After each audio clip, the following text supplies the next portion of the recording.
President Bola Ahmed Tinubu is doing his best. Correct. He's doing his best.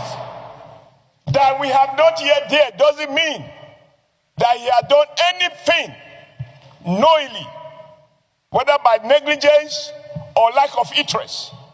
Under your leadership, Mr. President, you have encouraged us to approve not once, not twice, special supplementary budget to support our armed forces, arising from the request of President Bola Ahmed Tinubu. Those requests were not meant for the armed forces to buy ice cream. It wasn't meant for them to do tobola in military nightclubs. They are meant to strengthen the armed forces, to re-equip them, to give them access to acquire modern technology, and to train, and even now, directive to recruit more men and women into the armed forces. Therefore, there can be no question that President Tinubu is doing his best. In moments like this, the devil can come in and make us so confused that we might turn against ourselves and then, by default, allow the enemy to behave as if he's happy at an upper hand.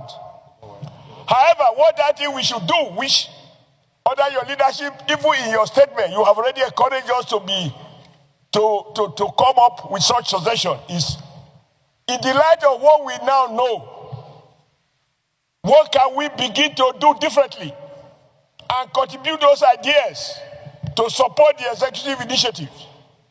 One there, for example, is, and you amplified it, even in greater details than any one of us in this house, when you revisited the statement by the governor of Kebbi State. Nigerians are entitled to know, and it is no longer national secret. The commander of that area who ordered that those men be withdrawn, it is to be a national secret to be kept within military cycle. Nigeria should know the name, and the person should be brought to justice under the Terrorist Act. Number two, Mr. President. Is it the view of the Senate that the issue you just canvassed now, that should form part of our prayers? Yes. Those in support say aye. Aye. Those against say nay. The ayes have it. That is taken. Yeah. We will form part of our prayer.